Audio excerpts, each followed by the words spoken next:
Okay, hello again. So I said I would do a video a week on the various different managers that Liverpool have had during the Premier League years. So obviously this is in relation to the book that I've written, Liverpool FC, the Premier League years, which you can find on Amazon and eBay and also on my website, richardelariviere.co.uk. So I thought I'd have a natter today about the Roy Evans years. I was a big fan of Roy Evans. I was a big fan of him being appointed. I thought the club did the right thing. I think after the tumultuous, tempestuous Souness years, I think a calm figure like Roy was exactly what we needed.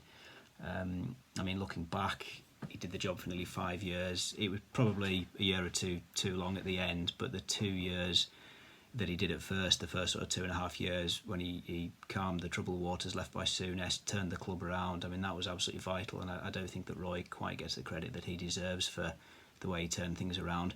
He took over in February 1994 after we'd lost in the FA Cup to Bristol City. The team was well out of the league title race. We weren't in any other competition, so it was just sort of 4 months really of meaningless league games that Roy had in 1994, and nothing really changed. Steve McManaman started playing a bit better, but nothing really, there was no tangible differences. He carried on playing 4-4-2. Robbie Fowler had got injured just before Souness left, and he didn't make his comeback until the March. We still weren't defending very well. Barnes was still on the wing. Nothing really was going right. And during the summer, he didn't really make any changes at all. He didn't bring anybody in. And I remember the pessimism during the summer of '94 was absolutely massive. We didn't see what he was going to change if he wasn't going to bring anybody in. Obviously, the Kop had been farewelled with a 1-0 home defeat to Norwich. I was lucky to be on the Kop that day, and we were absolutely rubbish, weren't we? And for Roy not to sign a single midfielder, winger or striker during that summer, and you sort of think, well, how on earth is he going to change things around? There were also a few disciplinary issues in that summer. Roy obviously has a reputation for being a bit soft with the players, but he booted Julian Dix and Don Hutchison out of the club, and he put Mark Wright in the reserves for most of the next season for various indiscretions. And I think that was when he started to lay down a marker as manager of Liverpool. I think that's when he started to sort of stamp his authority on the squad. We started the season at Crystal Palace. I think we all feared the worst, given that it was such a bogey ground and Palace were a bit of a bogey team, but we went down there and won 6-1. Absolutely stunning performance. Steve McManaman getting 2 goals. And then in came the 2 new signings, Phil Babb and John Scales, both for sort of £3.5 million. Big money back then, 2 players in the same position. We already had Ruddock, we already had Wright, so nobody could really sort of work out at first why he wanted 2 more centre halves. And then came his big switch to wing backs. This was probably the biggest tactical switch that any Liverpool manager had ever made. What the wing back system did was that it freed up John Barnes and, more importantly, Steve McManaman. Suddenly, they weren't just consigned to standing on the touchline. McManaman getting battered by big physical left backs, and Barnes just sort of overweight, unable to dribble past players like he used to be able to. Barnes became a deep lying sort of holding midfielder in the way that Xabi Alonso later was, just spreading play and starting so many of Liverpool's attacks. He rarely lost the ball, did Barnes, and he was really, really good in that position. But McManaman was the real star. I think even possibly ahead of Fowler for a couple of years. McManaman just was key to that particular formation. I think Robbie would have excelled in any formation, but Steve needed that change to the wing-back system, and he was just absolutely fantastic in that free role, just popping up all over the pitch. He was such a good link player, such a good dribbler. Wasn't such a good finisher, but he'd still get maybe 10, 12 goals a season, and some big ones as well. So 94-95 was Roy's only trophy. Obviously Bolton Wanderers, a lower division team at Wembley, it wasn't particularly... it wasn't particularly convincing, but we beat Blackburn Rovers, the eventual league champions, at Ewood Park in one of the early rounds when Ian Rush got a hat-trick, and then we beat Arsenal in the quarter-finals. So I think Roy certainly deserved that success. And then in the summer, of course, the big move for Stan Collymore, £8.5 million. He'd been absolutely fabulous for Nottingham Forest, who had finished third above Liverpool. We came fourth in 94-95. And it took Stan a bit of time to settle in, obviously, and he fell out quite badly with Roy. Stan did a magazine article with 442 slagging off Roy, really sort of saying, well, who in what other industry would you spend £8.5 million on something and not know what to do with it? Roy dropped him to the reserves. But then the turning point was an injury to Ian Rush in a horrible Merseyside derby defeat to Everton. Collymore came back into the team. We had that nightmare November in '95 where we lost every single game apart from a 0-0 draw at Upton Park. It looked like the title had gone. We'd gone out of the League Cup, we'd gone out of the UEFA Cup to Brøndby. But Stan came back into the team, and that was the beginning, really, of a brilliant forward line. McManaman, Collymore, Fowler. It was an absolute privilege to watch those three. And of course, with Barnes pulling the strings behind them.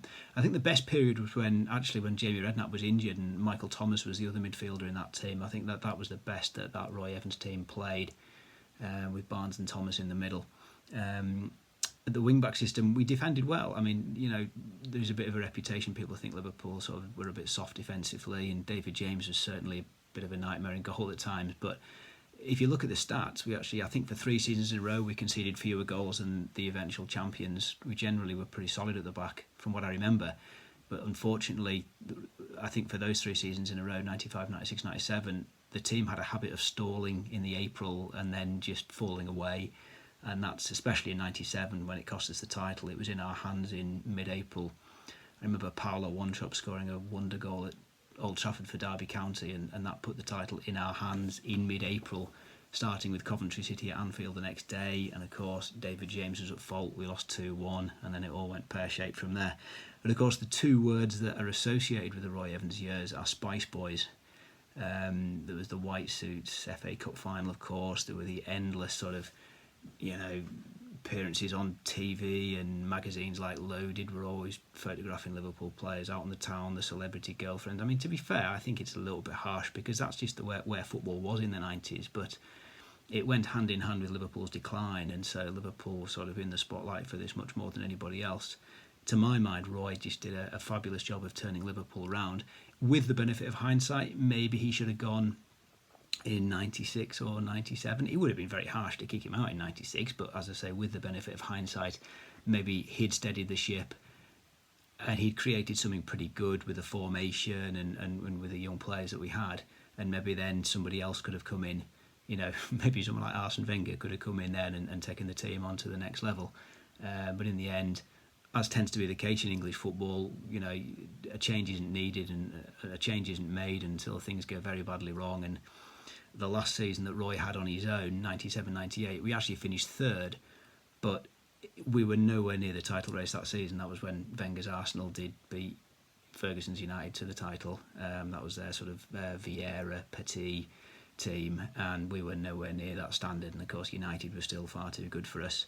By then, Michael Owen had come onto the scene. Robbie Fowler was sort of struggling a little bit with injuries by then. But I think, a lot of us began to lose patience with Roy. In the book, I start off each season with my favourite quote from that particular chapter, and although I'll happily defend Roy on most charges, there is a belter of a quote that I picked up from Through the Wind and Rain. This was describing a particular performance in 97-98.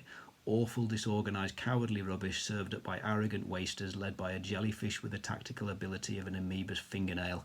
Wow, that's a pretty damning assessment of his team. He did finish 3rd though, as I say, but then in the summer of 1998, the mother of all bombshells, when Liverpool decided not to replace Roy but to actually bring in somebody to share the managerial role with him. And in my next video, we'll have a chat about the Gerard Houllier years, which obviously started off with a joint managership, which only lasted 3 or 4 months, and then Gerard did the job on his own after that. Okay, so just a reminder, this is my book, Liverpool FC, the Premier League years. Sales are going pretty well, but I've got an awful lot of competition. As you probably know, there's a heck of a lot of Liverpool books that have come out, and I've still got a few more to shift, so I'm going to carry on doing these videos and carry on battering away on social media. I was going to say it's on sale in a few places in Liverpool and the surrounding areas, but obviously we're in lockdown again, so your best bet is probably online. So as I say, just type in the name of the book into Amazon or eBay, or go onto my website, richarddelariviere.co.uk, and you'll find details of how to purchase on that. Okay.